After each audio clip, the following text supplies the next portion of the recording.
नमस्कार, जोहार। ही चलते हैं झारखंड की ताजा खबरों की ओर, लेकिन उससे पहले अगर आपने अभी तक इस चैनल को सब्सक्राइब नहीं किया तो सब्सक्राइब कर लीजिए, जिससे कि आपको झारखंड की ताजा खबर रोजाना मिलती रहे।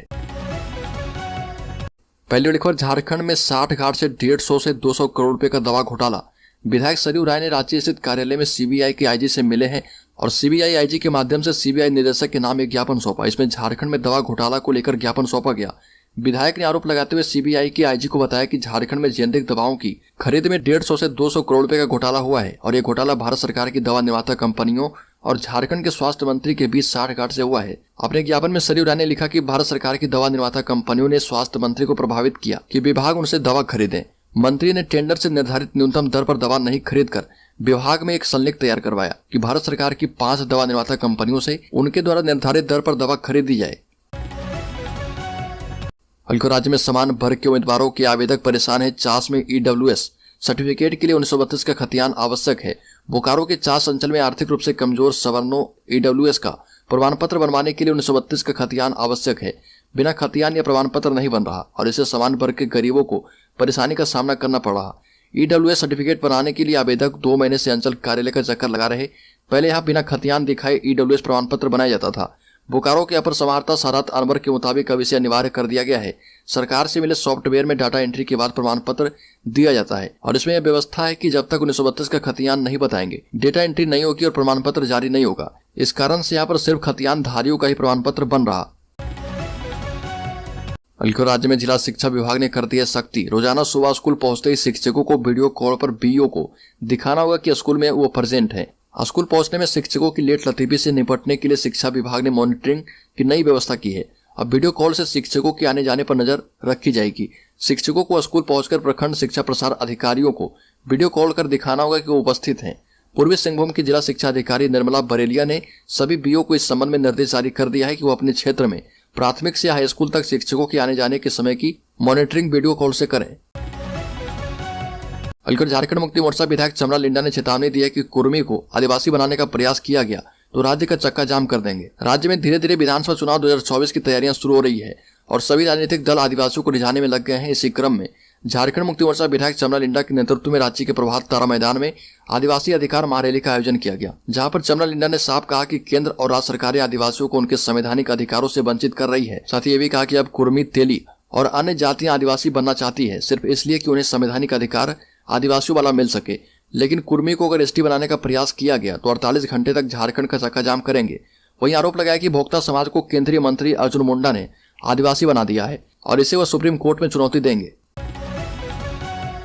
बिल्कुल, झारखंड के नवनियुक्त राज्यपाल सीपी राधाकृष्णन ने कहा कि इस राज्य में काफी संभावनाएं हैं और इसे मिलकर मजबूत करेंगे। ये भी कहा कि राज्य में सामाजिक उत्थान की दिशा में विशेष तौर पर काम करना चाहते हैं और अपनी पूरी क्षमता राज्य के लोगों के जीवन स्तर को बेहतर बनाने में लगाएंगे। नए राज्यपाल सीपी राधाकृष्णन ने कहा कि झारखंड के आदिवासी, अनुसूचित जाति, गरीब, पिछड़े और दलित वर्ग के लोगों का जीवन स्तर ऊंचा करना उनकी प्राथमिकता होगी। शिक्षित समाज से राज्य के विकास को गति मिलती है और उनका जोर गुणवत्तापूर्ण शिक्षा पर भी होगा। ये भी कहा कि केंद्र और राज्य के बीच सेतु के रूप में उनकी भूमिका रहेगी और वह तमिलनाडु और झारखंड के बीच एक नया रिश्ता कायम करेंगे। राज्य के नए राज्यपाल के रूप में 18 फरवरी को सुबह 11 बजे शपथ लेंगे और उनके साथ उनके कुछ परिचित भी शपथ ग्रहण समारोह में मौजूद रह सकते हैं। बिल्कुल, झारखंड मुक्ति मोर्चा विधायक चमरा लिंडा ने अपनी सरकार पर साधा निशाना, कहा कि हाशिए पर है आदिवासी, 3 साल में नहीं उठाया गया ठोस कदम। झारखंड मुक्ति मोर्चा विधायक चमरा लिंडा ने केंद्र एवं अपनी ही सरकार पर निशाना साधा और कहा कि झारखंड में कहने के लिए आदिवासियों की सरकार है, परंतु आज भी राज्य के आदिवासी हाशिए पर हैं। लगातार उनकी बेटियों को निशाना बनाया जा रहा। 3 साल में आदिवासियों के हित में सरकार ने कोई ठोस कदम नहीं उठाया। इस महारैली में लोहरदगा, गुमला, खूंटी, तमाड़, बूडू, चाईबासा, संताल परगना से आए आदिवासी समाज के लोग कार्यक्रम में शामिल हुए। विधायक चमरा लिंडा ने कहा कि हमें मुर्गी, सुअर और बकरी पालने को कहा जाता है, IAS, IPS और अफसर बनने को नहीं। क्या इतने सारे अधिकार और फंड होते हुए भी हम मुर्गी और सुअर ही पालें? केंद्र सरकार 5वीं अनुसूची के प्रावधानों के तहत ट्राइबल सब प्लान के तहत 22,000 करोड़ रुपए देती है। यह फंड जाता कहाँ है? अलकर 25 दिनों के बाद आज फिर से काम पर लौटेंगी झारखंड की 42,000 सहिया दीदी। स्वास्थ्य विभाग के आश्वासन पर मान गई है। झारखंड की कुल 42,000 सहियाओं की 25 दिनों से चल रही हड़ताल स्वास्थ्य विभाग के आश्वासन के बाद टूट गई है। स्वास्थ्य विभाग के संयुक्त सचिव आलोक त्रिवेदी से संघ का प्रतिनिधिमंडल मिला है और विभाग की ओर से बताया गया कि संघ की मांगों पर विभाग सहानुभूति पूर्वक विचार करेगा। वहीं प्रोत्साहन राशि बढ़ाए जाने के लिए मंत्री के द्वारा केंद्र सरकार से अनुरोध किया गया है। साथ ही कोविड प्रोत्साहन राशि अविलंब देने के लिए सभी जिला को निर्देश दिया जाएगा, जबकि शेष मांगों पर भी विचार किया जाएगा। झारखंड प्रदेश सैयद संघ की प्रदेश अध्यक्ष पंपा मंडल और प्रदेश सचिव माया सिंह ने कहा कि आश्वासन के बाद हड़ताल तोड़ी जा रही है और हम सभी काम पर लौटेंगे। अलखर झारखंड में कृषि शुल्क बिल के विरोध में हड़ताल, दुकानों में बचा है केवल 3 दिन का राशन। झारखंड में कृषि शुल्क विधेयक के विरोध में खाद्यान्न व्यापारियों की हड़ताल दूसरे दिन भी जारी है। खुदरा व्यवसायियों की माने तो हड़ताल के कारण थोक मंडी से आपूर्ति ठप होने का साइड इफेक्ट 2-3 दिन में दिखेगा।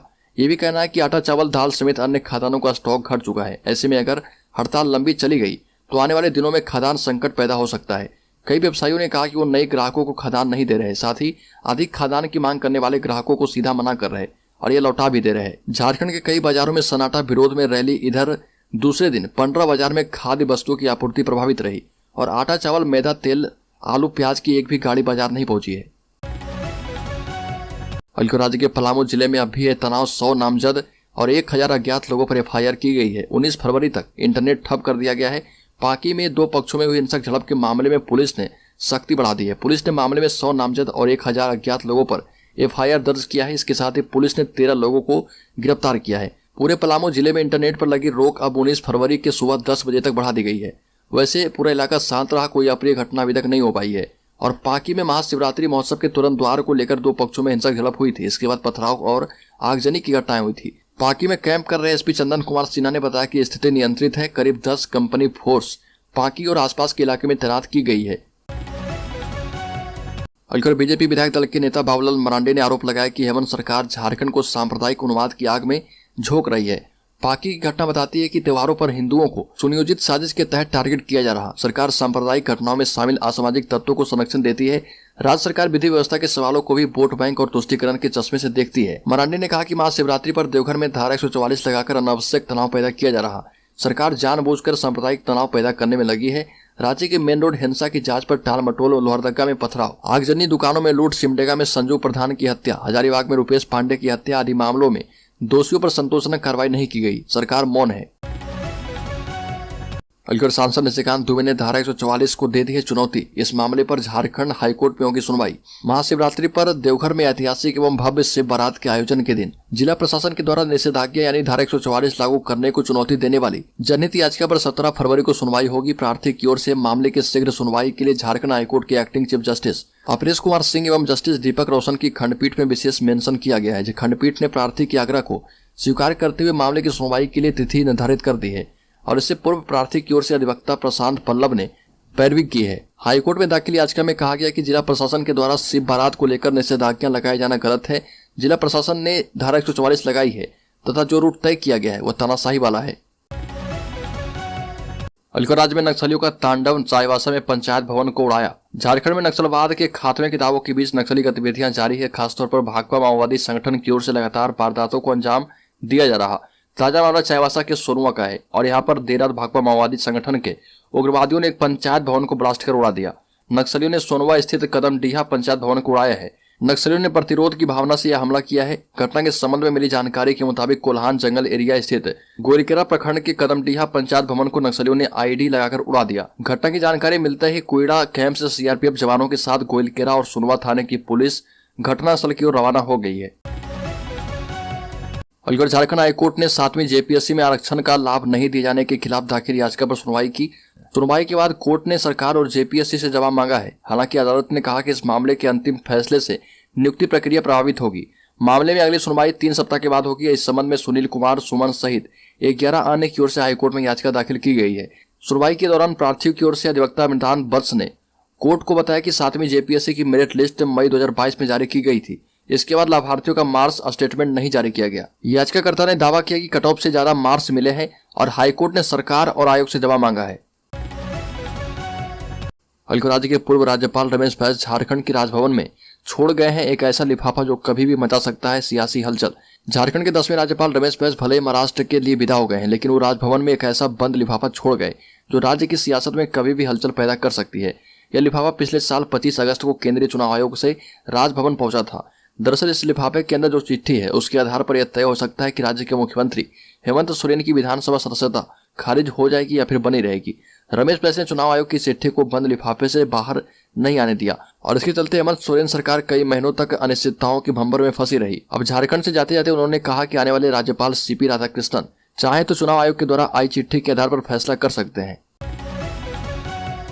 बल्कि राज्य के बाबा बैद्यनाथ मंदिर में सुरक्षा के पुख्ता इंतजाम, 2200 से अधिक पुलिसकर्मी रहेंगे तैनात। देवघर में महाशिवरात्रि 2023 के अवसर पर बाबा बैद्यनाथ मंदिर में दर्शन एवं पूजा अर्चना करने के लिए भक्तों की संभावित भीड़ के मद्देनजर बाबा मंदिर एवं मंदिर से सटे आसपास के इलाकों को लेकर बीएड कॉलेज तिवारी चौक पर जिला प्रशासन की ओर से पुख्ता सुरक्षा व्यवस्था की गई है। भीड़ को नियंत्रित करने एवं सुलभ जलार्पण करने के लिए 17 फरवरी को रात्रि 12:30 बजे के बाद से 18 की रात एवं 19 फरवरी की सुबह समुचित व्यवस्था के लिए लगभग 2200 से ज्यादा पुलिसकर्मी की प्रतिनियुक्ति की गई है और इनमें 250 से अधिक पुलिस अधिकारी के अलावा 1600 पुरुष लाठीबल एवं लगभग 200 महिला लाठीबल तैनात रहेंगे। सभी की बाबा मंदिर सहित रूट लाइन में दंडाधिकारियों के साथ प्रतिनियुक्ति की गई है। हल्कर झारखंड में रेलवे 88 लाख खर्च करके मारेगा चूहा। रेलवे में चूहे, कॉकरोच एवं अन्य तरह के जीव जंतुओं का आतंक लगातार बढ़ रहा। चक्रधरपुर मंडल चूहों को मारने के लिए 88 लाख रुपए खर्च करेगा और इससे टाटानगर और राउरकेला स्टेशन एवं यार्ड में खड़ी यात्री ट्रेनों की कोच में पेस्ट एंड रॉडेट कंट्रोल का काम करेगा। चक्रधरपुर मंडल ने पेस्ट कंट्रोल के लिए टेंडर निकाल दिया है और इसमें 9 मार्च तक इच्छुक आवेदक आवेदन कर सकते हैं। मालूम हो कि चूहे पार्सल में सामान, कार्यालय के दस्तावेज एवं नियंत्रणों की तार को कुतर देते हैं और इससे कई बार कार्य प्रभावित होता है। ट्रेनों से कई चूहे एवं कॉकरोच की शिकायत विभिन्न स्टेशनों में आई है, लिहाजा रेल प्रशासन पेस्ट कंट्रोल पर ध्यान दे रहा और बोगियों के साथ कार्यालय एवं लाइन पर कीटनाशक दवा का छिड़काव करेगा। हल्के राज्य में सत्तारूढ़ झारखंड मुक्ति मोर्चा ने भाजपा के आदिवासी प्रेम को दिखावा करार दिया और कहा कि भाजपा को जल, जंगल, जमीन और जनजातीय समुदाय की संस्कृति की इतनी ही चिंता है तो सनातन धर्म कोड क्यों नहीं लागू कर देते और सवाल उठाया कि जनजातीय समाज के प्रति प्रधानमंत्री का प्रेम अचानक जाग गया। अगर उनका और भाजपा का जनजातीय समाज के प्रति प्रेम सही है तो बजट सत्र में सनातन धर्म कोड पास करने की पहल करे। वन संरक्षण रूलबुक 2022 की जगह केंद्र सरकार वन अधिकार अधिनियम 2006 को मजबूती के साथ लागू करे। राज्य गठन के 22 साल पूरे हो चुके हैं। 16 साल भाजपा सत्ता में रही, कभी जनजातीय महोत्सव नहीं मनाया। मुख्यमंत्री हेमंत सोरेन की सरकार ने राज्य में झारखंड जनजातीय महोत्सव का आयोजन किया है।